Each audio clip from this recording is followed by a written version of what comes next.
बृहन मुंबई महानगर पालिका में सभी अधिकारी वर्ग, सभी शिक्षक वर्ग, मुख्याध्यापक वर्ग और सभी प्यारे और होनहार बच्चे, सभी का ऑनलाइन अध्यापन में स्वागत है। और मैं आशा करता हूँ कि इस मॉर्निंग सेशन में आप सब फ्रेश होंगे, है ना। तो मेरा नाम है सागर राजपूत सर और मैं आज आपको एक नए विषय के बारे में जानकारी देना चाहता हूँ।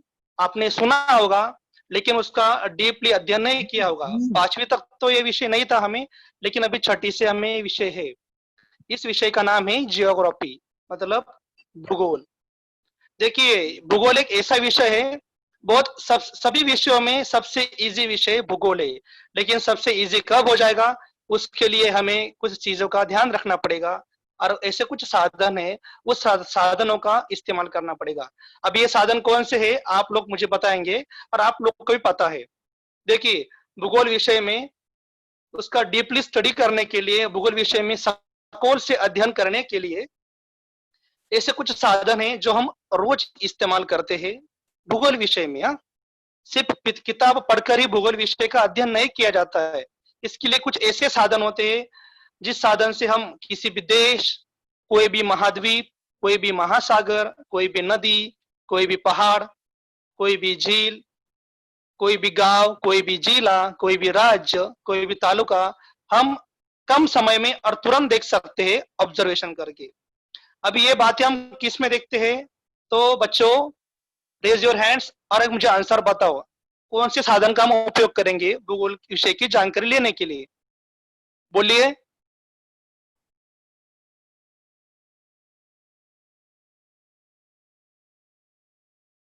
हर्ष? मानचित्र का। वेरी गुड, मानचित्र। मानचित्र मतलब मैप। मानचित्र के साथ साथ और एक दूसरी चीज होती है जो गोल गोल होती है। मानचित्र जैसी ही होती है लेकिन गोल गोल होती है, उसका नाम क्या है बच्चों? भूगोलक। वेरी गुड, क्या बताया? पृथ्वी। पृथ्वी। लेकिन उसे क्या कहते हैं हम भौगोलिक भाषा में? अभी बताया था किसी ने? मानचित्र तो एक हो गया। ग्लोब, वेरी गुड, भूगोलक। तो आज हम भूगोल इस विषय में दो चीजें सीखने वाले बच्चों। एक है मानचित्र मतलब मैप और दूसरा है भूगोलक मतलब ग्लोब। अभी मानचित्र क्या होता है और ग्लोब मतलब भूगोलक क्या होता है आज हम देखेंगे। ओके, सबको अच्छे से देखना है, बाद में मैं क्वेश्चन करने वाला हूँ।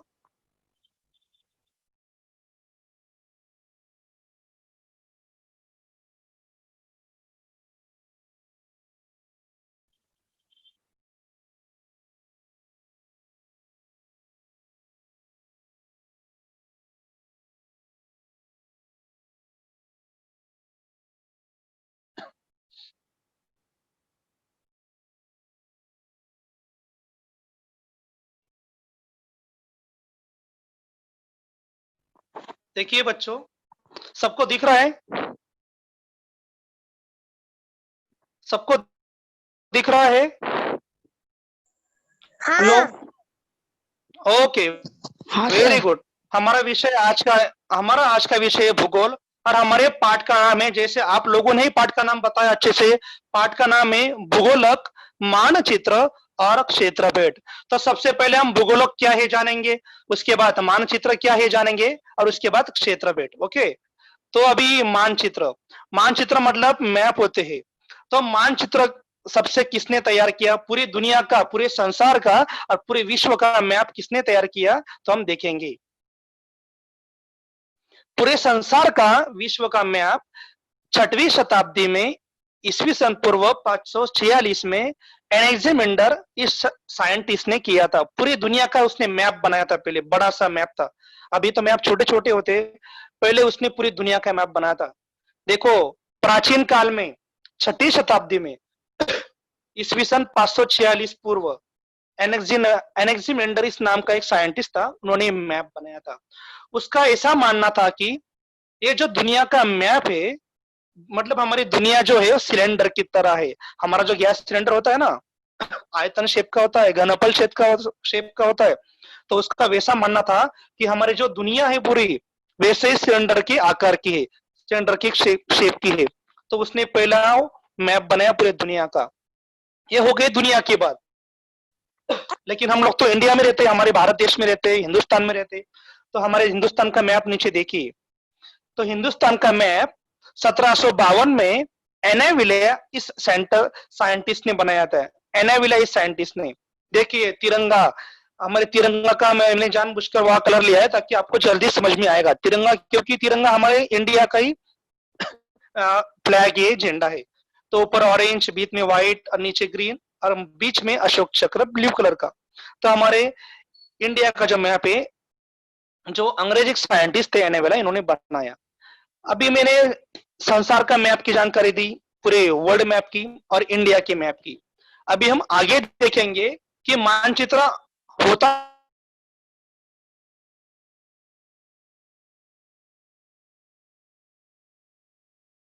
कैसे है, बनता कैसे है, उसमें चित्र जो तीन चित्र दिए हैं, ऊपर भी मानचित्र है, विश्व का मानचित्र मतलब वर्ल्ड मैप। लेफ्ट साइड में है इंडिया का मानचित्र मतलब इंडिया मैप, और जो राइट साइड में छोटा सा गोल ग्लोब, इसे ग्लोब को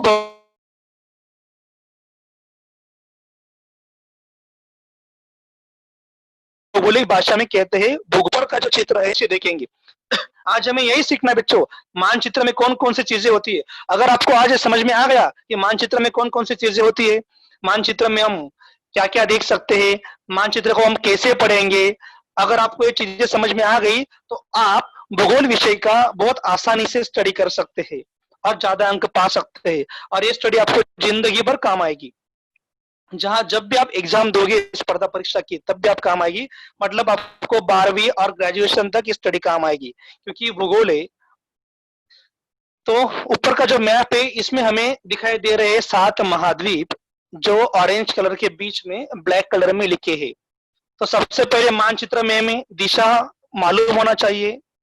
उप मुख्य दिशा तो 4 होती है और उनकी उपदिशा भी और 4 होती है, जैसे पूर्व, पश्चिम, दक्षिण, उत्तर, आग्नेय, नैऋत्य, वायव्य, ईशान्य। तो हमें देखना है बच्चों 7 महाद्वीप कौन कौन सी दिशा में फैले हुए हैं। अभी इन्हीं 7 महाद्वीप मिलके ही पूरा संसार, पूरा वर्ल्ड बना है, पूरा जग बना है। तो पूरब दिशा में है ऑस्ट्रेलिया,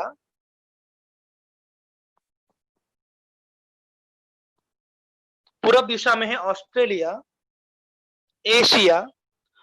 देखिए बच्चों अच्छे से, और आपको किताब में भी मिल जाएगा, पेज नंबर 6 और 7 और 8। तो पेज नंबर 6 में देखिए, अगर आपके पास किताब हो तो जल्दी समझ में आ जाएगा।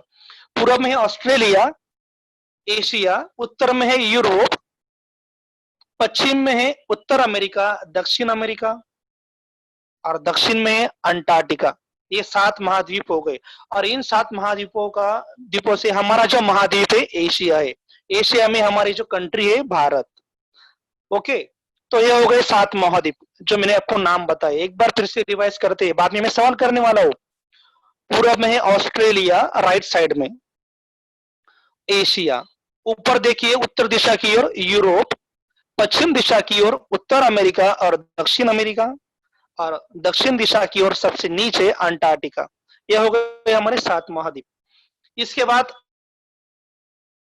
हम समझते हैं 5 महासागर, दुनिया के 5 महासागर। महासागर मतलब ओशियन। अभी हम देखो नदी और समुद्र की बात नहीं कर रहे, महासागर। महासागर ऐसे होते हैं, उनमें नदी, तालाब, समुद्र, इनका सब मिलन होके फिर महासागर बनता है। पूरे दुनिया के 5 महासागर है, 5। तो सबसे पूर्व में हम देखेंगे प्रशांत महासागर है। प्रशांत महासागर पूर्व में भी फैला है और पश्चिम में भी फैला हुआ है।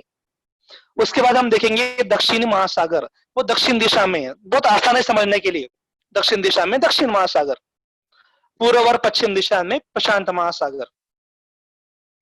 बीच में है अटलांटिक महासागर, लेफ्ट साइड में, और राइट साइड में हिंद महासागर। देखिए बच्चों, हिंद महासागर हमारे भारत देश के कंट्री के दक्षिण दिशा में है।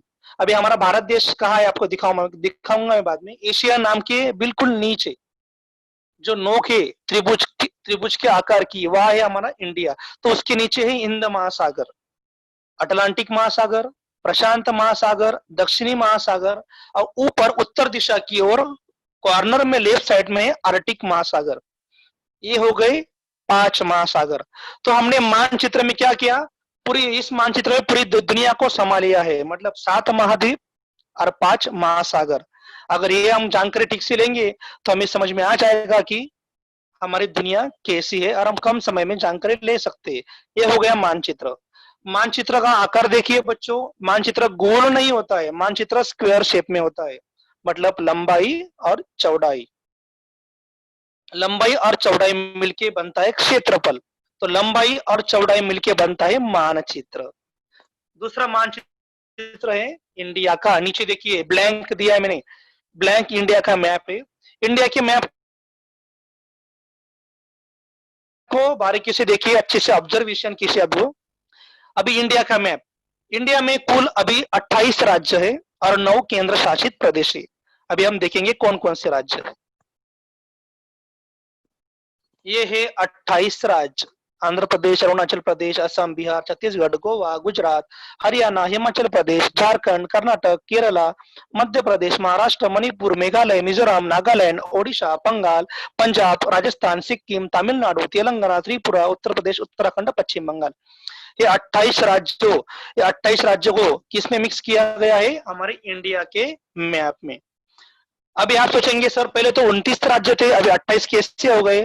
तो बच्चों 28 इसलिए हो गए क्योंकि पिछले साल 2019 में जम्मू और कश्मीर ये राज्य केंद्र शासित प्रदेश घोषित किया गया।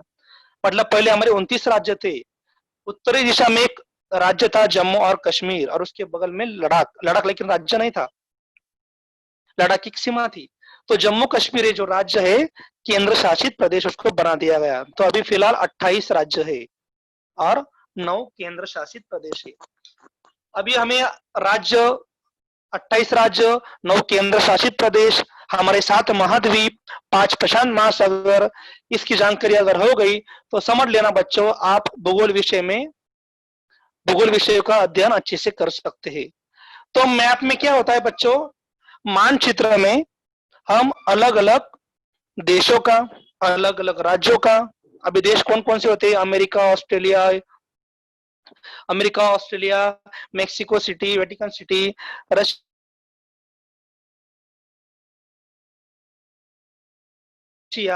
पाकिस्तान, अफगानिस्तान, उसी प्रकार अलग अलग राज्य, राज्य में हम आते हैं आंध्र प्रदेश, गुजरात, गोवा, महाराष्ट्र, तमिलनाडु, राजस्थान, उत्तराखंड, अरुणाचल प्रदेश। जैसे मैंने अभी 28 राज्यों के नाम बताए आपको, उसी तरह गांव, गांव छोटे, जितने भी छोटे गांव है पूरे इंडिया में भी और पूरे वर्ल्ड में भी, पूरे गांव, नदियां, नदियों में गंगा, यमुना, सरस्वती, नाइल, झेलम, रावी, चिनाब, मतलब बहुत सारी नदियां, नदियों का भी हम अध्ययन कर सकते हैं। पहाड़, पहाड़ों का अध्ययन कर सकते हैं, जैसे माउंट एवरेस्ट हो गया, K2 हो गया, है ना। अलग अलग फसलें, कौन सी फसलें कहाँ कहाँ उगाई जाती है, चावल, राइस, गेहूं, अलग अलग प्रकार के धान, अलग अलग प्रकार के फल, अलग अलग प्रकार की सब्जियां। उसके बाद रेल मार्ग, रेल मार्ग मतलब ट्रेन का मार्ग। तो अपने इंडिया में पूर्व से लेकर पश्चिम तक और उत्तर से लेकर दक्षिण तक कौन कौन से रेल मार्ग है हम मानचित्र में देख सकते हैं। अंतरराष्ट्रीय सीमाएं, राज्य सीमाएं, ऐतिहासिक स्थल, पर्यटन स्थल। ऐतिहासिक स्थल मतलब क्या, जो पुराने किले होते हैं, जो गुफाएं होती है, अजिंठा, वेरुला की और एलिफेंटा जैसी गुफाएं ऐतिहासिक स्थल हो गए। पर्यटन स्थल मतलब हम घूमने वाले स्थल अलग अलग, जैसे महाबलेश्वर हो गया, गोवा हो गया, है ना। धार्मिक स्थल जैसे तिरुपति बालाजी हो गया, मतलब जो भगवान के क्षेत्र है। उसके बाद समुद्री तट, जैसे अलग अलग समुद्र के किनारे, बीच और किले। तो हम सबसे पहले देखेंगे नागपुर जिले का मैप। इस जिले के मैप में हमें अलग अलग पहाड़, पहाड़ों का चित्र दिखाई दे रहा है। जैसे सबसे ऊपर है उत्तर की दिशा में सातपुड़ा पर्वत, मतलब मानचित्र स्क्वायर, लंबा या चौड़ाई, मतलब जैसे हमारे नोटबुक का शेप होता है, पेपर का शेप होता है, उसी शेप का मानचित्र होता है। तो उसमें हमें, हम किसी भी प्रकार का मैप देख सकते हैं। उसके बाद दूसरा मानचित्र है गढ़चिरौली जिले का, जहाँ नक्सलाइज्ड एरिया है। गढ़चिरौली में बहुत सारा जंगल भी होता है और वहाँ कुछ नक्सलाइज्ड मतलब टेररिस्ट लोग भी होते हैं जो हमेशा बीच बीच में हमले करते रहते हैं। उनकी ऐसी मांग है कि हमें अलग राज्य चाहिए, तो ये गढ़चिरौली बच्चों। उसके बाद है सिंधुदुर्ग जिला। अभी मैंने महाराष्ट्र के मैप लिए हैं, चल क्योंकि आपको जल्दी समझ में आया, क्योंकि वर्ड का लेता तो आपको थोड़ा कठिन जाता। सिंधुदुर्ग जिले में लेफ्ट साइड में पश्चिम दिशा की ओर अरबी समुद्र है, जो मुंबई के पश्चिम दिशा में। तो ये सिंधुदुर्ग जिला है बच्चों, और नीचे दक्षिण दिशा में गोवा राज्य है। मतलब हम मानचित्र में ऐसे अलग अलग जिले, अलग अलग राज्यों, अलग अलग नदियों का भी स्टडी कर सकते हैं। ये है सातारा जिला बच्चों। इसमें क्या हुआ है, जितने भी पहाड़ है सातारा जिले के अंदर, ये पहाड़ हमने डीपली से स्टडी किया है। देखिए रत्नागिरी जिला, तो रत्नागिरी जिले में कौन कौन से गांव होते हैं, कौन कौन से नदियां है, कौन कौन से पहाड़ है, ये आपको दिखाई देंगे।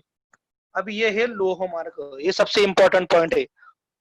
लौह मार्ग, लौह मार्ग मतलब बच्चों रेल ट्रेन, जहां से हम सफर करते, कश्मीर से लेके कन्याकुमारी तक जाते हम, और अरुणाचल प्रदेश से हम जाते गुजरात राजस्थान तक। मतलब पूरे भारत में जितना जहां भी जाना है तो हम ट्रेन से जाते हैं, एरोप्लेन से जाते हैं। लेकिन ट्रेन से जाने के लिए जो मार्ग होते हैं उन्हें लौह मार्ग कहते हैं। तो लौह मार्ग बच्चों, जो लाल लाल लाइन आपको रेड लाइन दिख रही है वो लौह मार्ग है। तो आपको समझना है कि मानचित्र कितने उपयोगी होते हैं। ये देखिए लौह मार्ग, इसके बाद हमारा जिला। मतलब बच्चों नदियों का, हेलो आवाज आ रही बच्चों? मानचित्र फ्लैट होते बच्चों, मानचित्र फ्लैट होते मतलब समतल होते। मानचित्र इस साधन से हम पृथ्वी का संपूर्ण क्षेत्र एक ही समय में देख सकते हैं। देखो पूरे पृथ्वी, पूरे वर्ल्ड मैप, जहां भी हमें जो भी हमें देखना है पृथ्वी का, हम कम समय में और एक ही समय में देख सकते हैं। जैसे अभी मैंने बताया आपको, राज्यों की, देशों की जानकारी ले सकते हैं। विशिष्ट प्रदेश का अभ्यास करने के लिए मानचित्र का उपयोग करते हैं। मानचित्र में हम संपूर्ण संसार का मानचित्र देख सकते हैं, जिले का, गांव का, तालुके का, देखिए अभी अलग अलग राज्यों का। देखिए जिले का, जिला अपना जिला है मुंबई उपनगर, इसलिए मैंने ये मैप लिया है बच्चों आपको समझने के लिए। मुंबई उपनगर और मुंबई शहर, ये दोनों मिलके हमारे बीएमसी बनती है, बृहन मुंबई महानगर पालिका। और जो बगल वाले जो जिले हैं, पालघर, ठाणे, रायगढ़, रत्नागिरी, सिंधुदुर्ग, ये हो गया कोंकण विभाग। ये सब जिले मिलके हो गए कोंकण विभाग। तो हम जिलों की भी जानकारी ऐसे मैप में देख सकते हैं और पता लगा सकते हैं कि कौन सा जिला किस दिशा में है। अभी हमारा मुंबई जिला, मुंबई उपनगर जिला कौन सी दिशा में है, तो पश्चिम दिशा में, अरब अरब समुद्र के पास में। ऐसे मानचित्र में जैसे हम राजकीय विभाग देख सकते हैं, वैसे हम प्रादेशिक विभाग भी देख सकते हैं। अभी ये देखिए, ये हो गए राजकीय विभाग। राजकीय विभाग मतलब अलग अलग राज्य जहां कारोबार चलता है अपने भारत देश का। और ये पूरे 28 राज्य देखिए। और जो मैंने कहा था आपको, जम्मू कश्मीर राज्य को निकाल दिया गया है, उसको कम करके उसको केंद्र शासित घोषित किया गया है। तो उत्तरी दिशा में जम्मू कश्मीर को निकाल दिया गया है, और वो छोड़ के बाकी सब 28 राज्य है। तो 28 राज्य ये हो गए राजकीय विभाग, जिसमें हमारे पूरे भारत देश का कारोबार चलता है। ओके, जैसे मानचित्र में राजकीय विभाग देख सकते हैं, वैसे हम प्रादेशिक विभाग, प्राकृतिक विभाग भी देख सकते हैं। प्राकृतिक विभाग कौन सा हो गया, देखिए मैं दिखाता हूं आपको। प्राकृतिक विभाग हो गया ये, प्राकृतिक मतलब नेचुरल, जिसमें नदियां हो, पहाड़ हो, समुंदर हो, फसलें हो, मतलब जो भी प्रकृति की चीजें होती है, ये हो गई प्राकृतिक विभाग। पठार, किनारी तट, मैदानी प्रदेश, रेगिस्तान आदि। अभी बच्चों नदियों का मानचित्र भी हम बना सकते हैं। वैसे रेल, अभी रेल का मैंने बताया था, रेल मार्ग का जाल दिखाने वाले मानचित्र भी होता है। देखिए रेल मार्ग का जाल आपको रेड कलर में दिख रहा है। देश में कौन सी फसलें कहाँ होती है, कौन से खनिज कहाँ पाए जाते हैं, ये भी हम मानचित्र की सहायता से देख सकते हैं। इसका मतलब ये हुआ बच्चों, किसी भी प्रदेश का गहराई से अध्ययन करने के लिए, किसी भी प्रदेश का गहराई से अध्ययन करने के लिए भूगोलक से अधिक मानचित्र ही उपयुक्त होते हैं। जो मैंने भूगोलक बताया था, गोला वाला ग्लोब, उससे अधिक क्या फायदेमंद होते हैं? मानचित्र। क्योंकि मानचित्र में हम एक ही समय में पूरे वर्ल्ड का, पूरे विश्व का, पूरे देशों का, पूरे राज्यों का, पूरे झीलों का, पूरे नदियों का, पूरे महाद्वीप का, महासागरों का, फसलों का, प्रादेशिक विभागों का, राजकीय विभागों का एक ही समय में पूरा चित्र हम देख सकते हैं और उसका अध्ययन कर सकते हैं। अभी इसके बाद हम देखेंगे बच्चों कि मानचित्र और भूगोलक मतलब ग्लोब में दोनों में क्या फर्क है। देखिए, लेफ्ट साइड में है मानचित्र और राइट साइड में है भूगोलक। बच्चों, मानचित्र जो होते हैं जैसे मैप, वो द्विआयामी होते हैं। द्विआयामी मतलब दो बाजू, उनकी दो बाजू होती है, जैसे एक लंबाई और एक चौड़ाई। ऐसे साधन जिनकी लंबाई और चौड़ाई मिलके बनते हैं वे होते हैं मानचित्र। मतलब उन्हें कहा जाता है द्विआयामी। शब्द में ही उनका मीनिंग है बच्चों, द्वि मतलब दो, आयामी मतलब आयाम, द्विआयामी। उसके बाद ये जो राइट साइड में है ग्लोब, जो भूगोलक होते हैं वे त्रिआयामी होते हैं, मतलब जिनके आयाम तीन होते हैं, त्रिआयामी। जैसे लंबाई, चौड़ाई और ऊंचाई। लंबाई, चौड़ाई और ऊंचाई मिलके त्रिआयाम होते हैं। अभी द्विआयामी देखिए, पहले द्विआयामी की हम जानकारी लेंगे। द्विआयामी में लंबाई चौड़ाई होती है और लंबाई चौड़ाई मिलके बनता है क्षेत्रफल। लंबाई और चौड़ाई चारों बाजुओं का मिलके बनता है क्षेत्रफल, और क्षेत्रफल बनने के बाद बनता है मानचित्र। चाहे वो मानचित्र दुनिया का हो और चाहे मानचित्र राज्य का हो या किसी देश का हो। मानचित्र समतल मतलब फ्लैट होते हैं, एक पेज के आकार के होते हैं, बुक के आकार के होते हैं, मैदान के आकार के होते हैं, एकदम फ्लैट होते हैं। वो गोल नहीं होते, त्रिभुज नहीं होते, वो सिर्फ फ्लैट होते, पेपर के आकार के। और हम मानचित्र की मदद से संसार का तथा जो हमारे प्रदेश की जानकारी लेनी है, कोई भी प्रदेश हो, चाहे अमेरिका हो, उत्तर अमेरिका हो, अफ्रीका हो, ऑस्ट्रेलिया हो, एशिया हो, ऑस्ट्रेलिया हो, या कोई भी महासागर हो या कोई भी देश हो, तो उस प्रदेश का हम अध्ययन कर सकते हैं। इसके बाद ये हो गया भूगोलक।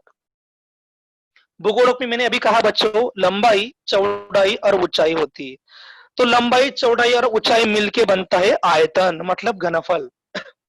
ये भूगोलक, ये जो ग्लोब है, चाहे कितना भी बड़ा हो या चाहे कितना भी छोटा हो, तब भी वह संपूर्ण पृथ्वी का प्रतिनिधिक प्रतिकृति ही होता है।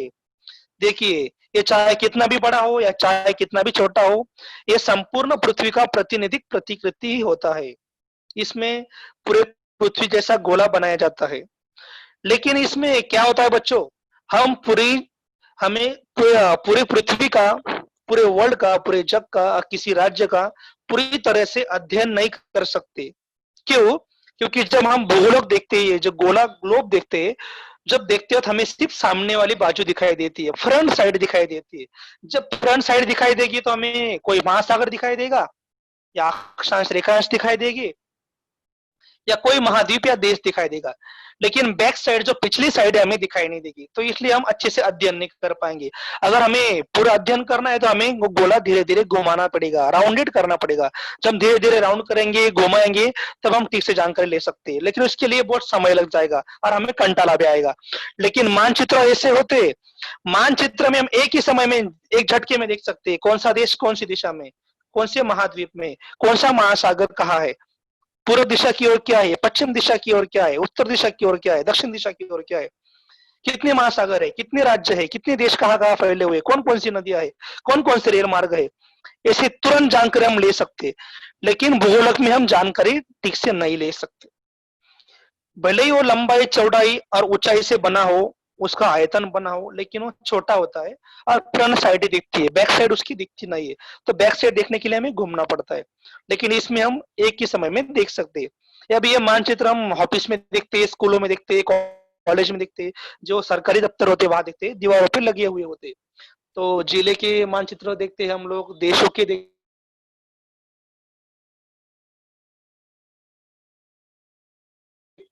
वर्ल्ड के देखते, अपने ग्लोब त्रिआयामी होता है, उसमें त्रिआयाम होते हैं। वह पुस्तक पृष्ठभाग जिसकी 3 आयाम होते हैं। जैसे अब ये ग्लोब हो गया, उसकी तरह कौन कौन सी चीजें हैं बताओ? जैसे डस्टर, डस्टर हो गया, डस्टर में भी लंबाई चौड़ाई और ऊंचाई होती है। डिब्बा, जो हमारा डिब्बा होता है घर में खाने का डिब्बा, उसमें भी लंबाई चौड़ाई और ऊंचाई होती है। प्याला, ग्लास, पानी पीने का ग्लास, उसमें भी लंबाई चौड़ाई और ऊंचाई होती है। लोटा, पानी पीने का। पर्वत, कोई पहाड़, पहाड़ पहाड़ में भी लंबाई चौड़ाई और ऊंचाई होती है बच्चों। चंद्रमा, जो गोल चंद्रमा होता है गोल जैसा, उसमें भी लंबाई चौड़ाई और ऊंचाई होती है। और द्विआयामी में कौन कौन सी चीजें होती है द्विआयामी जैसी?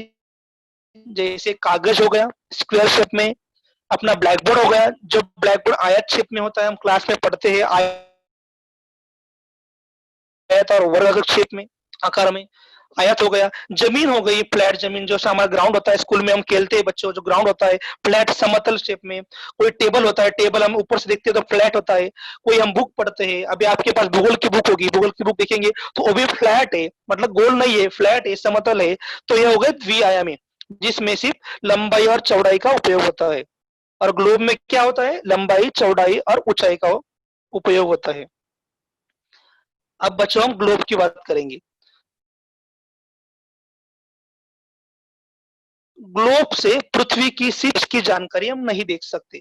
अभी इसमें हम छोटे प्रदेश की जानकारी नहीं देख सकते, क्यों? क्योंकि इसमें सिर्फ सामने की जानकारी हमें दिखती है। जो छोटे छोटे प्रदेश होते हैं, छोटी छोटी नदियां होती है, छोटे छोटे पहाड़ होते हैं, छोटे छोटे गांव होते हैं, छोटे छोटे रास्ते होते हैं, है ना? तो उनकी जानकारी हम ग्लोब में नहीं देख सकते, लेकिन उनकी जानकारी हम मानचित्र में बिल्कुल देख सकते हैं। ग्लोब में हम क्या देख सकते हैं? आप सोचते होंगे सर आप इतना बता रहे तो ग्लोब में हम क्या देख सकते हैं? तो ग्लोब में हम सिर्फ महाद्वीप, महासागर, अक्षांश, रेखांश, इतनी चीजें देख सकते हैं। बस इन शॉर्ट में महाद्वीप 7, महासागर 5 और अक्षांश रेखांश। तो कब दिखेगा? घुमाएंगे तभी दिखेगा, धीरे धीरे हम राउंड करेंगे तब धीरे धीरे हमें जानकारी मिलेगी, उसके सिवा हमें जानकारी नहीं मिलेगी। देखिए मानचित्र में हम क्या क्या देख सकते हैं? अलग अलग जिले देख सकते हैं। अभी ये महाराष्ट्र का मानचित्र है, इसमें महाराष्ट्र राज्य में अलग अलग जिले देख सकते हैं। लेफ्ट साइड में अरब सागर है, और जो ब्लू वाला है पानी जैसा, वो अरब सागर भी हम देख सकते हैं। अभी देखिए मानचित्र में हम गांव का नक्शा भी देख सकते हैं। अभी अभी का जमाना बच्चों इंटरनेट का है। इंटरनेट के जमाने में क्या होता है कि हम गूगल मैप, जीपीएस ऑन करके, लोकेशन ऑन करके, गूगल मैप से भी हमें कहाँ जाना है हम मैप से देखते हैं ना, मैप में मोबाइल में। तो मोबाइल में हम जिस मैप में देखते हैं ना, वो मानचित्र ही है, वो ग्लोब भूगोलक नहीं है, वो मानचित्र ही होता है। देखिए दोनों में क्या फर्क है? मानचित्र में हम किसी भी राज्य किसी देश का देख सकते हैं। मानचित्र में लंबाई चौड़ाई बन के क्षेत्रफल बनता है, और भूगोलक में लंबाई चौड़ाई और ऊंचाई बन के घनफल बनता है। अब मैंने अभी आपको एग्जाम्पल भी दिए थे। क्या एग्जाम्पल भी दिए थे मैंने? कि जो भूगोलक जो ग्लोब होता है उसमें कैसी चीजें होती है? डस्टर, डिब्बा, ग्लास, लोटा, पहाड़, चंद्रमा और पृथ्वी, ये सब चीजें त्रिआयामी चीजें होती है। त्रिआयामी मतलब जिनके 3 आयाम होते हैं, लंबाई चौड़ाई और ऊंचाई। अभी ये हो गया बच्चा हमारा पहला पॉइंट। दूसरा पॉइंट हम सीखने वाले, देखिए हमारे स्कूल में कभी कभी पिकनिक भी जाती है ना, पिकनिक जाती है हर साल। हम भौगोलिक सैर भी करते हैं। तो हमारा दूसरा पॉइंट है भौगोलिक सैर मतलब क्षेत्र भ्रमण। हमें किसी भी, अभी अगर हमें ताजमहल की जानकारी लेनी है, अगर हमने किताब को पढ़ा तो हम ठीक से ताजमहल की जानकारी पूरी तरह से नहीं ले सकते। सिर्फ किताब में हम देख सकते हैं, हाँ इतनी इतनी दीवारें हैं, इतने इतने मीनार है, ऐसे ऐसे उसके सामने पेड़ लगाए गए हैं, ऐसे ऐसी स्टाइल है, और ऐसा ऐसा शेप में है। आगरा सिटी में, आगरा शहर में ताजमहल है। ये हो गई मर्यादित लिमिटेड जानकारी। अगर आपको पूरी जानकारी लेनी है तो हमें उधर जाना पड़ेगा। इसे कहते हैं भौगोलिक सैर मतलब क्षेत्र भ्रमण। जब तक हम वहां विजिट नहीं करेंगे, जब तक हम वहां जाएंगे नहीं, तब तक हमें पूरी जानकारी नहीं मिलेगी बच्चों। ये देखिए ताजमहल, अगर हम वहां जाएंगे ताजमहल आगरा सिटी में, तो हमें रियल में पता चलेगा कि उसमें कौन सी स्टाइल का उपयोग किया गया है, कौन सी मिट्टी का उपयोग किया गया है, उनके मीनार कैसे, देखिए जो मीनार दिख रहे हैं सामने, जो आगे दो है और पीछे दो है, उनकी दीवारें कैसी है, दीवारों पे कैसी डिजाइन की है, नक्शीकाम कैसा किया हुआ है, अंदर कौन से कितने रूम है, अंदर क्या है, मस्जिद है कि दरगाह है ना, आगे सामने जो गार्डन दिख रहा है वहां कौन कौन से पेड़ है, बीच में पानी भी है, ताजमहल के पीछे क्या एरिया कौन सा है, ताजमहल का आसपास का एरिया में क्या क्या है। तो हमें ताजमहल की जानकारी कब पता चलेगी, जब हम वहां जाएंगे तब। उसी तरह ऐसे बहुत दूसरे भी जो क्षेत्र है वह हम जाके जानकारी ले सकते। तो कौन कौन से क्षेत्र है हम देखेंगे। मुझे पता है कि आप लोग को चॉकलेट बहुत पसंद है, तो इसलिए मैंने सबसे पहले चॉकलेट का लिया है।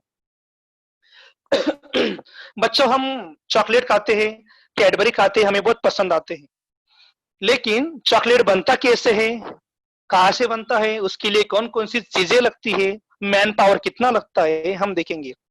तो ये हो गया भौगोलिक शेर। भौगोलिक भ्रमण भूगोल विषय के लिए अत्यंत महत्वपूर्ण अध्ययन पद्धति है बच्चों।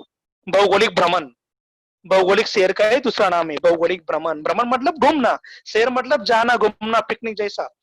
तो भूगोल विषय में अत्यंत महत्वपूर्ण अध्ययन पद्धति है। इस पद्धति में किसी क्षेत्र की सैर पर जाते हैं, जैसे अभी मैंने पहले लिया है चॉकलेट फैक्ट्री। अगर हम चॉकलेट फैक्ट्री में जाएंगे तो क्या समझेगा, उस फैक्ट्री में कौन कौन सी मशीन है, चॉकलेट बनाने के लिए किस किन किन चीजों का उपयोग किया जाता है, कितनी मैन पावर है, उसका कवर कैसा होता है, कौन से कंपनी के चॉकलेट है, कैसे बनाई जाती है, कैसे पैकिंग किया जाता है, और कैसे वो कहाँ कहाँ भेजा जाता है, ये पूरी जानकारी इसमें मिल जाएगी। उसके बाद ये दूसरा है शक्कर का कारखाना। अभी हम रोज चाय में चीनी डालते हैं, चाय पीते हैं, है ना, शक्कर। तो शक्कर कैसे बनती है बच्चों, हमने सिर्फ किताब में सुना है और पढ़ा है कि शक्कर गन्ने से बनती है और फैक्ट्री में बनती है, लेकिन हम वहां जाते नहीं, हमें पता नहीं चलेगा। जब हम वहां जाएंगे तो समझेगा कि गन्ना कहाँ से लाया जाता है, किसान लोग लाते हैं खेती से, है ना। तो गन्ना लाने के बाद उस पर क्या प्रक्रियाएं होती है, प्रक्रिया करने के बाद गन्ना मशीन में डालते हैं, फिर मशीन में कौन कौन सी प्रक्रियाएं होती है, कौन कौन सी मशीन होती है, मशीनों का नाम कन्वर्ट करते हैं, और शुगर कैसे बनती है, उसके बाद उसे कैसे पैकिंग करते हैं। कुछ कुछ शुगर बहुत बारीक होती है, बहुत छोटी होती है, कुछ शुगर बहुत बड़ी होती है, उसके भी दो प्रकार होते हैं। तो ये पूरी जानकारी हमें कब मिलेगा, जब हम उस कंपनी में, कारखाने में जाएंगे तब। इसे कहते हैं क्षेत्र भ्रमण। उसके बाद तीसरा है दुग्ध व्यवसाय। दुग्ध व्यवसाय मतलब बच्चों दूध की फैक्ट्री, जैसे गोरेगांव में है इस समय, है ना, जहाँ अमूल दूध का प्रोडक्ट बनता है। तो दूध हमारे घर में रोज आता है, दूध चाय पीने के लिए, दूध पीने के लिए कौन कौन सा दूध होता है बच्चों, अमूल दूध, महानंदा दूध, गोकुल का दूध, है ना, गाय का, भैंस का दूध। तो इस कंपनी में हम जब जाएंगे, गोरेगांव में भी गोरेगांव आपको पास में रहेगा, अगर कभी जाएंगे वहां देखेंगे तो हमें आपको समझेगा कि गाय का, भैंस का दूध कहाँ से आता है, गाय का, भैंस के दूध से कौन कौन सी चीजें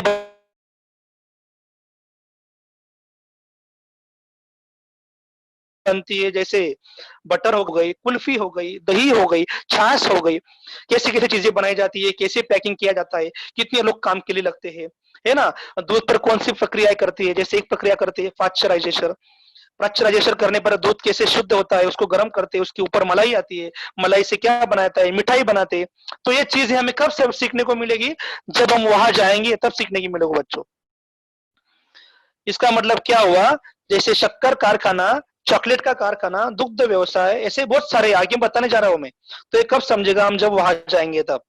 अभी वहां जाने के बाद भी हम वहां के जो मालिक है, ओनर होते हैं, वहां के जो मैनेजर होते हैं, वहां के जो इंजीनियर होते हैं, वहां के जो कामगार वर्ग होते हैं, लेबर जो काम वहां करते हैं, उनका हम इंटरव्यू ले सकते हैं, उनसे हम बातचीत कर सकते हैं, उनको प्रश्नावली के माध्यम से कुछ क्वेश्चन कर सकते हैं कि सर बताइए यहाँ कितनी मशीन लगी हुई है, ये माल कहाँ से आता है, आप शक्कर कैसे बनाते हो, इसके लिए क्या क्या लगता है, आप पैकिंग कैसे करते हो, कहाँ इम्पोर्ट एक्सपोर्ट करते हो, आयात निर्यात कहाँ करते हो, इसके लिए आपको कितनी मैन पावर की जरूरत होती है, ये कम समझेगा जब हम वहां जाएंगे, वहां के लोगों से हम चर्चा करेंगे, स्थानिक लोग भी आसपास वाले, और जहाँ काम करने वाले लोग हैं वहां भी। अगला स्टेप है डाकघर। अभी डाकघर तो बहुत पास में है बच्चों, आप कभी भी जा सकते हो। डाकघर मतलब पोस्ट ऑफिस। पोस्ट ऑफिस में के बारे में आप किताब में पढ़ेंगे तो आपको समझेगा कि पोस्ट ऑफिस में, किताब में पढ़ेंगे तो बहुत सारे पढ़ने पढ़ने पड़ेंगे, तब भी आपको कंफ्यूजन हो जाएगा बच्चों। लेकिन आप जब पोस्ट ऑफिस में जाओगे तो आपको समझेगा कि पोस्ट ऑफिस में कैसे लोग काम करते हैं। अलग अलग विंडो होती है, विंडो के बाहर लिखा हुआ होता है पीपीटी पीपीएफ के लिए अलग विंडो, पैसा जमा करने के लिए अलग विंडो, पैसा निकालने के लिए अलग विंडो, फिक्स डिपॉजिट पैसा रखने के लिए अलग विंडो, है ना। तो ऐसे अलग अलग विंडो होती है। और वहां हम जाएंगे तो कुछ एक स्लिप भरनी पड़ती है, स्लिप भरने के बाद वहां लाइन में खड़ा होना पड़ता है, फिर अगली प्रोसेस होती है। और खिड़की के बाहर उनके नियम लिखे हुए होते हैं, रूल्स लिखे हुए होते हैं। जब हम जाएंगे तब समझेगा कि लोग कैसे काम करते हैं और पोस्ट ऑफिस में कौन कौन सी योजनाएं होती है। ये कब समझेगा बच्चों, हम जब जाएंगे वहां तब। इसे कहते हैं भौगोलिक शहर क्षेत्र भ्रमण। अगला है लघु उद्योग।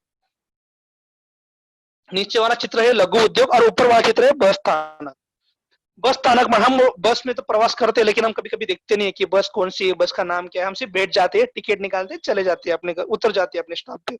लेकिन आपको देखना है कि ये बस स्टॉप का नाम कौन सा है, बस स्थानक का नाम क्या है, कौन सी बस का नंबर कौन सा है, कौन से नंबर वाली बस से हमें जाना है, हमारा डेस्टिनेशन क्या है, हमें कहाँ जाना है, बस कहाँ से आ रही है, कितने स्टॉप बीच बीच में होते हैं, कौन कौन से स्टॉप होते हैं, कितना टिकट लगता है, कंडक्टर हमें जो टिकट देता है ना कितना टिकट देता है, कितना पैसा लगता है। और बस में एंट्री करने के बाद सबसे आगे रहता है अपाइज का सीट होता है, लेफ्ट साइड में अपाइजों का एक सीट होता है।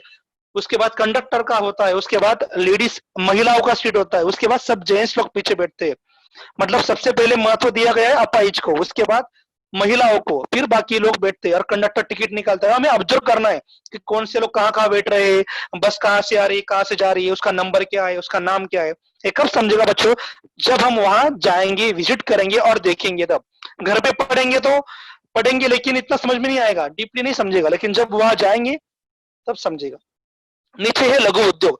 लघु उद्योग बहुत सारे होते हैं, जैसे खिलौने का उद्योग, फल बेचने का उद्योग, भाजी बेचने, सब्जियां बेचने का उद्योग, है ना, कुछ कटलरी सामान बेचने का उद्योग। ये भी छोटे छोटे उद्योग, हम वहां जाएंगे तो समझेगा कि ये सामान कौन कौन से, फल कहाँ से आते हैं, कौन से क्षेत्र जिले से आते हैं, कितने भाव में मिलते हैं, क्या किलो मिलते हैं। सब्जियों का भी वैसे हम भाव कर सकते हैं। ये अलग अलग फल हो गए। इसके बाद है मॉल।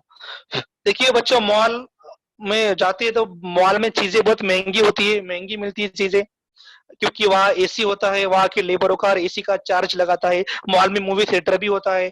मॉल में सब कपड़े, घर के फर्नीचर की चीजें, घर की सब चीजें जो हम इस्तेमाल करते हैं सब मिलता है मॉल में, लेकिन बहुत कॉस्टली होता है।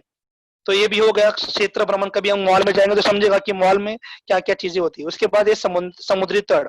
बच्चों आपको पता होगा, कभी आप जुहू चौपाटी गए होगे, बीच गए होगे, तो जुहू चौपाटी में जब जाते हैं तब समझता है कि समुद्र का किनारा कैसा होता है, समुद्र का पानी मीठा होता है या खारा होता है ना। समुद्र के बगल में कौन कौन से पेड़ होती है, नारियल के पेड़ होते हैं, वहाँ दुकानें, अलग अलग शॉप्स होते हैं पर्यटन स्थल के लिए।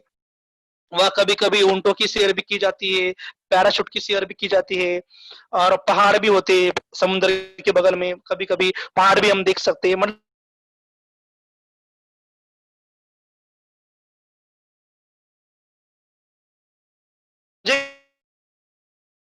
बच्चों कि हमारी जो दुनिया है, दुनिया में कौन कौन सी चीजें कैसे चलती है। देखिए फैक्ट्री।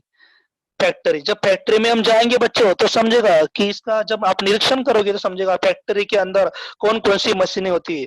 देखिए मशीन, आपको की मशीन दिखाई मैंने, ये मशीन कौन कौन सी है, उसका नाम क्या है और मशीन का उपयोग क्या है ना। उसके बाद हम वहाँ के जो काम करने वाले लोग होते हैं उनसे चर्चा करेंगे, वहाँ की इंजीनियर लोगों से चर्चा करेंगे। मतलब इतना फायदा है। और धार्मिक स्थल, हम कभी किसी मंदिर गए, धार्मिक स्थल मतलब किसी मंदिर मंदिर गए, भगवान के मंदिर गए, तो हमें समझता है कि ये मंदिर का इतिहास क्या है, कौन से काल में मंदिर हुआ है, कौन से राजा ने ये मंदिर बांधा हुआ था, उस मंदिर में कौन से भगवान है, किस नाम का ये मंदिर है। इसके बाद है लक्षद्वीप बेट और अंडमान व निकोबार बेट। जो लेफ्ट साइड में लक्षद्वीप बेट है वो पश्चिम दिशा में है, और जो अंडमान और निकोबार बेट है वो आग्नेय दिशा में, पूर्व आग्नेय दिशा में, बंगाल की खाड़ी में, और लक्षद्वीप बेटे अरबी समुद्र में है। जब हम वहां जाएंगे तो समझेगा कि समुद्र के अंदर भी कोई प्रदेश है, समुद्र के अंदर भी छोटा सा जमीन का हिस्सा है। वहां जमीन का जो हिस्सा होता है उनके लक्षद्वीप बेट और अंडमान और निकोबार बेट कहते हैं। अभी जो अंडमान निकोबार बेट है वहां हमारे स्वतंत्र सेनानी स्वातंत्र्य सेनानी जिनका नाम है विनायक दामोदर सावरकर, जिनका अध्ययन हमने इतिहास में किया था, उनको यहाँ क्या हुआ था, कुछ सजा हुई थी। भारत देश की आजादी के लिए उन्होंने बहुत बड़ा काम किया था। तो अंग्रेजों ने उन्हें क्या किया था, यहाँ एक जेल है, उस जेल में उनको वहां कैद किया था। तो ये इतिहास, ये जानकारी इतिहास में आपको मिलेगी। तो ये हो गया अंडमान निकोबार बेट। तो ऐसे बच्चों क्षेत्र बेट ऐसा करेंगे हम लोग, अलग जगह जाएंगे तो ऐसी हमें जानकारी मिलेगी, है ना। जब जाएंगे नहीं तो किताब में पढ़ेंगे तो अच्छे से अध्ययन नहीं हो पाएगा, लेकिन हमें वहां जाना पड़ेगा। तब हमें फैक्ट्रियों की, डाकघर का, वहां के लोगों से मिलना, शुगर का कारखाना, दूध की फैक्ट्री, चॉकलेट का कारखाना में, अलग अलग फैक्ट्रियों की, ताजमहल, ऐसे बहुत सारे क्षेत्र है, हमें वहां मिलेगा। अभी हमारा अगला पॉइंट है बच्चों, लास्ट पॉइंट है हमारा अर्था। ये सबसे आसान पॉइंट है, अच्छे से सुनना, आपको मैं सवाल करने वाला हूँ। अर्था, अभी पृथ्वी को इंग्लिश में बोलते हैं अर्थ। अब ये अर्था पॉइंट क्या है देखिए, जैसे हमारी पृथ्वी होती है, ओरिजिनल पृथ्वी जैसे घूमती है पश्चिम दिशा की ओर से पूर्व दिशा की ओर धीरे धीरे धीरे धीरे धीरे धीरे घूमती है। कभी कभी सूरज के सामने से घूमती है, कभी कभी अपने आप ही घूमती है। जब सूरज के सामने से पृथ्वी घूमती है, सूरज के आसपास से, तो उसे कहते हैं परिभ्रमण, और अपने आप ही घूमती है उसे कहते हैं परिक्रमण। तो पृथ्वी परिभ्रमण और परिक्रमण करती है, वैसी एक दुनिया में नकली पृथ्वी बनाई गई है। नकली पृथ्वी, आप सोचेंगे सर नकली पृथ्वी कैसे होगी, तो इस नकली पृथ्वी अमेरिका में, अमेरिका में मेन राज्य है MAINE, अमेरिका में मेन राज्य में यारमाउथ, इस शहर में एक भूगोल की प्रतिकृति है। ये गोल भूगोलक है, नकली।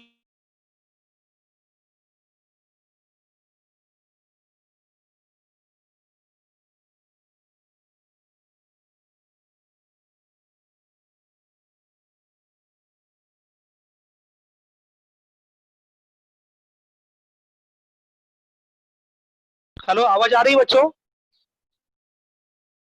हाँ सर। हेलो, हाँ सर, कॉल आ रहा था, समझ आ रहा था। तो यार मौत शर्म बच्चों, ये नकली प्रतिकृति है, नकली भूगोलक है, इसे कहते हैं घूमता हुआ भूगोलक। ये जो घूमता हुआ भूगोलक है, संसार में सबसे बड़ा पृथ्वी गोल है। देखिए बच्चों, कितनी अच्छी बात है। अभी हम रियल में तो पृथ्वी नहीं देख सकेंगे, है ना। तो कभी कभी अमेरिका के लोग क्या करते हैं, वहां जाते हैं विजिट करने के लिए। कहा, अमेरिका में यारमाउथ, इस शहर में संसार में सबसे बड़ा भूगोलक, इसे कहते हैं घूमता हुआ भूगोलक। अब यह भूगोलक कैसा है, ये भूगोलक भी अपनी पृथ्वी की तरह घूमता है। जैसे हमारी पृथ्वी घूमती है पश्चिम दिशा की ओर से पूर्व दिशा की ओर, हमारी पृथ्वी परिभ्रमण भी करती है और परिक्रमण भी करती है, वैसे ये भूगोलक भी घूमता हुआ रहता है, धीरे धीरे धीरे धीरे घूमता है। जैसे हमारी पृथ्वी की गति है ओरिजिनल पृथ्वी की, वैसे ही गति इस भूगोलक की होती है, दोनों की गति सेम होती है। हमारी पृथ्वी को घूमने के लिए एक साल में 365 दिन लगते हैं, 365 दिन और 5 घंटे, है ना। उसी तरह ये जो अमेरिका में जो भूगोलक है उसका नाम है अर्था, घूमता हुआ भूगोलक, जो नकली बनाया हुआ है, जो म्यूजियम में रखा गया है, जो घूमता है, उसको भी एक साल में घूमने के लिए, परिभ्रमण और परिक्रमण करने के लिए उसे भी 365 दिन लगते हैं और उसे भी 5 घंटे लगते हैं। 365 दिन 5 घंटे, जैसे हमारी पृथ्वी घूमेगी वैसे ये घूमेगा। मतलब हमें अगर पृथ्वी देखना है कैसे घूमती है, तो हम नेट पे सर्च कर सकते हैं, वीडियो में देख सकते हैं। और जो अमेरिका में स्थित है वहां के लोग तो उसको पास से देख सकते हैं, है ना। तो ये हो गया घूमता हुआ भूगोलक, अर्था, उसे बोलते हैं अर्था। अभी हमारी पृथ्वी कैसे घूमती है बच्चों, मैं आपको शॉर्ट में दिखाता हूँ। देखिए वीडियो को अच्छे से देखिए। पृथ्वी सूरज की ओर सामने से घूम रही है, देखिए सूरज और पृथ्वी, है ना, कैसे घूम रही है, अच्छे से देखो। देखिए लेफ्ट साइड में सूरज है और राइट साइड में पृथ्वी है, घूम रही है पश्चिम से पूर्व की ओर, ऐसे उल्टी उल्टी घूम रही है, पूर्व से लेके पश्चिम तक, गोल गोल गोल गोल। ये हो गया ये क्या कर रही है? परिभ्रमण कर रही है। अपने आप घूम रही है तो परिक्रमण कर रही है। सूरज के सामने घूम रही है तो परिभ्रमण कर रही है। जब परिभ्रमण करती है तो क्या होता है? दिन और रात होता है। जब सूरज की रोशनी पड़ेगी तो क्या होगा? दिन होगा। जब सूरज की रोशनी नहीं पड़ेगी तो क्या होगा? रात हो जाएगी, है ना? देखो आपको वीडियो में अच्छे से दिख रहा है, अच्छे से देखो। लेफ्ट साइड में जो पीला वाला है जो सूरज है, और राइट साइड में पृथ्वी हमारी घूमती जा रही है, घूमती जा रही है। इसके बाद मैंने आपको एक पॉइंट बताया था, क्षेत्रफल। क्षेत्रफल में क्या होता है? देखो पनामा कालवा का मैं दिखा रहा हूं। हम इस कंपनी के बाद बगल में जाएंगे, बंदर में, बंदरगाह में, तो दिखेगा जो अलग अलग जहाज होते हैं, अलग अलग शिप होते हैं, वो कैसे जाते हैं। देखिए बीच में पहाड़ है, राइट और लेफ्ट साइड में समुंदर है, और एक नाव को जाना है राइट साइड में पूरब दिशा की ओर। तो कैसे जा रही है? देखो वहां की जो कुछ मशीन है उसको ऊपर ऊपर खींच रहे, फिर नीचे नीचे उसको ला रहे नाव को। अच्छे से देखिए, नीचे नीचे लाने के बाद वो नाव है पूर्व दिशा की ओर जा रही है। अच्छे से देखो, अब फिर से एक बार दिखाता हूँ। नाव ऊपर ऊपर जा रही है लेफ्ट साइड से, छोटी सी नाव है, और वो राइट साइड में पूर्व दिशा की ओर जा रही है। तो उस नाव में कुछ माल होता है जो दूसरी जगह जाता है, एक बंदरगाह से दूसरी बंदरगाह जाता है। यह हो गया अत्याधुनिक साधन का परिणाम, इससे बोलते हैं भौगोलिक सैर। तो बच्चे अभी मैं कुछ सवाल करूंगा आपको, है ना? सवाल में पहला सवाल है बच्चों, कौन सा साधन समतल होता है? बताओ इनमें से कौन सा साधन समतल है बच्चों? कौन सा साधन समतल है? हेलो,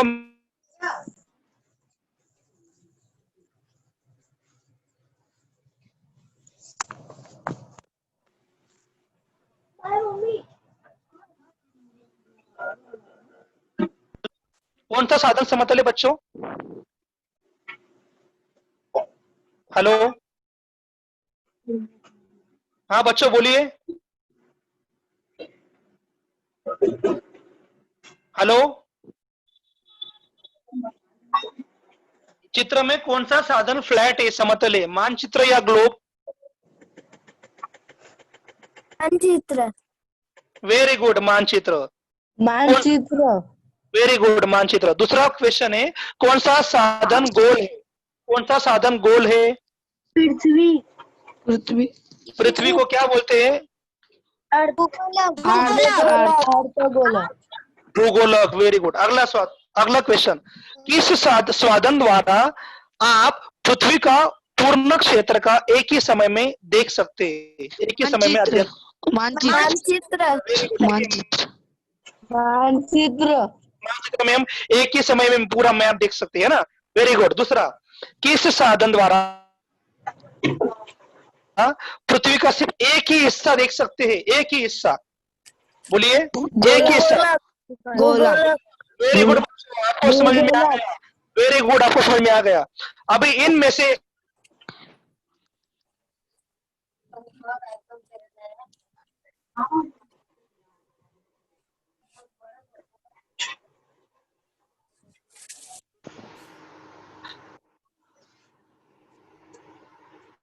कर सकते हैं?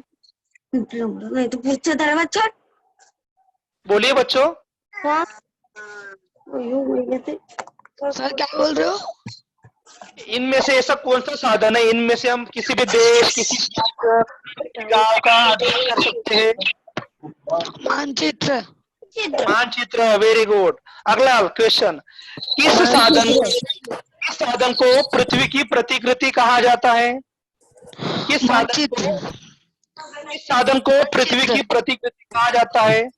मानचित्र। मानचित्र। अगला सवाल सुनिए बच्चों, बोलिए मत बीच बीच में। पहले अगला सवाल सुनिए, किस साधन को पृथ्वी की प्रतिकृति कहा जाता है? पृथ्वी की प्रतिकृति। अक्षांश। किस साधन को पृथ्वी की प्रतिकृति कहा जाता है? पृथ्वी जैसा, बोलिए। मानचित्र। ग्लोब। पृथ्वी जैसा कौन सा होता है? ग्लोब। तो आपको समझ में आ गया बच्चों, आपको समझ में आ गया मानचित्र और भूगोलक में क्या क्या अंतर है? Yes sir. अच्छे से समझ में आ गया? Yes sir. लास्ट वाला सवाल, हम एक स्थान से दूसरे स्थान में कौन सा साधन ले जा सकते हैं? दोनों में से एक स्थान से दूसरे स्थान अगर हमें ले जाना है तो हम आसानी से कौन सा साधन ले जा सकते हैं? मानचित्र या मानचित्र बड़े सर मानचित्र? वेरी गुड, बहुत अच्छे, वेरी गुड बच्चों, thank you so much. Hello हाँ सर हाँ सर